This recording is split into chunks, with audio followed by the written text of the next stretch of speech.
McGrowl, Book 2, Chapter 11, Night Crawlers.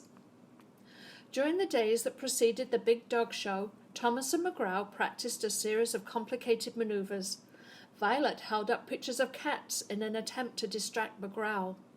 Once she even brought over an extremely realistic cat puppet. She had given it to her Aunt Sadie's pet Siamese kitten, so the puppet even smelled like the real thing. McGrowl passed the test beautifully.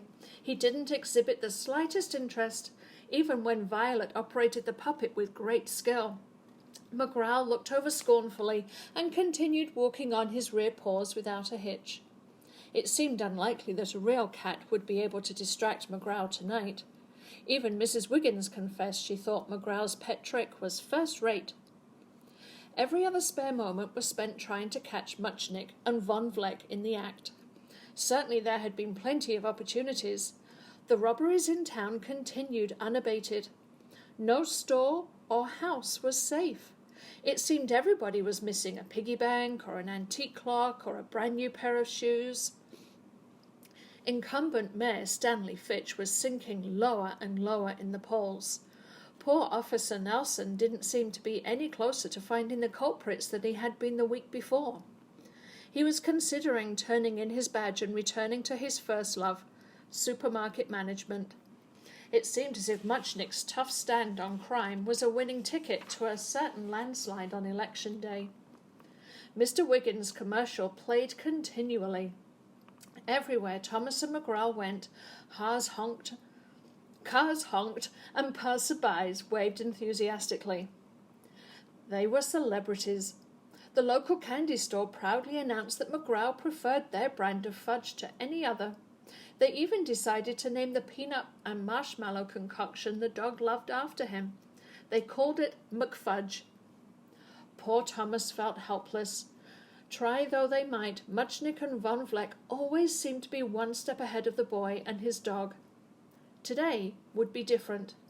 Thomas and Violet and McGrowl would root out corruption and banish the evil duo once and for all. They had to. If they didn't, Muchnick would soon be elected mayor and nothing and no one would be able to stand in his way. Unbeknownst to Thomas, Muchnick and Von Vleck had noticed the youngsters and their dog snooping about after them one afternoon. They knew the children were onto them, so they devised a wicked plan. A simple plan. They would remove Thomas and Violet from the picture. And McGrowl? They would capture the dog and force him to join them in their quest to destroy Cedar Springs. "Where do you think you're going, young man?" Mrs. Wiggins said as she finished shampooing the rug. She had moved the furniture around until it formed a perfect semicircle around the centre of the living room, the place where the ugly red stain had been. Thomas was reminded of the early settlers and their covered wagons clustered around a blazing fire. Mrs. Wiggins' second cousin, Tweedy Dry, way over in Wappinger's Fall, was missing a series of collectible china plates depicting scenes from Lost in Space, and Mrs. Wiggins' guard was definitely up. "Shouldn't you be rehearsing for your pet trick?" she asked rather pointedly. "Gotta go see Violet about a big paper we're doing on..." He paused. "Thomas Edison and combustion engine." His mother stopped what she was doing and looked at him solemnly. "Make sure you're back in plenty of time to bathe and dress for your big event. I'm so excited. I'll be on pins and needles if you're second late." "No problem," Thomas replied cheerfully, and stole a glance at his watch. He was already late. For Violet, he had 2 hours to save the world and to get to the dog show. "I'm picking up your father at the office. We'll meet you at school at 6:30. She leaned over to check the boy's shirt for ring around the collar. "We won't be late, Mum, I promise. And make sure you change that shirt. In case you win, everyone will be staring at you." "Okay, Mum." Thomas could measure the degree of his mother's anxiety by how many instructions she gave. She was heading for a new record. "Oh, and make sure McGrowl gets a nice long walk. We don't want him messing up the house." "Will do," Thomas replied. As if McGrowl would ever go to the bathroom anywhere but exactly where he was supposed to. McGrowl knew how to use the toilet in Thomas's bathroom, and even knew how to flush it. He tended to view his walks as more entertainment and less business.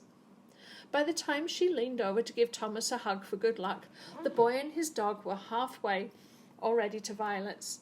Thomas carried a small bag packed with a few essential sleuthing items, a flashlight, a flare for emergencies, and a small toolkit. The great Holmes always went into the field well prepared, and Thomas didn't intend to be any different. Tonight they would catch Muchnick and Von Vleck red-handed. Thomas felt sure of it. It was a cold and windy night, no moon at all, and hardly any stars. In the distance, a lonely owl hooted softly. There wasn't a car on the road. All of a sudden, a twig snapped, and Thomas and McGrowl froze. The hair on the back of Thomas's neck stood straight up. "Hands up, and don't say a word." The voice was low and quiet, and sounded familiar. Violet couldn't contain herself any longer and started giggling. She had snuck up behind the two of them and had given at least one of them a terrible fright. McGrowl, of course, had immediately sensed it was Violet, but decided not to spoil the girl's little joke. Boy and dog turned on the girl and started tickling her. "Say uncle," Thomas said, but Violet was laughing too hard to say anything. At last she caught her breath. "Okay, I'm sorry, really, I am." Suddenly McGrowl caught the scent of something compelling and was off like a shot. The children had to run to catch up with him. "What is it, boy?" And then Thomas looked down and noticed a small handkerchief. He had seen Muchnick carrying a similar handkerchief. McGrowl didn't have to sniff twice. Suspicion confirmed. They were onto something. In their excitement, both the children and their dog had failed to notice they were walking right into a trap. Muchnick was well aware that his little friends and their beloved dog were hot on his trail. He was leading them on a wild goose chase. "Look what I found!" Violet called excitedly.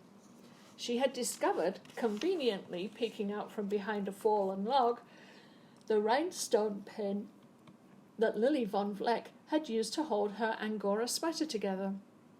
Another piece of Muchnick's evil puzzle was falling into place. McGrowl followed the scent right to the edge of town. The dog pointed his big brown nose at the old Compton mansion. Proud and exhilarated, the dog waited for the children to catch up to him. He had no idea what he was leading his favourite humans down a terrible, blinding alley, one from which they might never return. A pair of distant, unseen eyes watched every move the children and the dog were making, never moving, never blinking, waiting patiently and calmly for the terrible thing that was about to happen. The eyes stared at the unsuspecting trio of friends.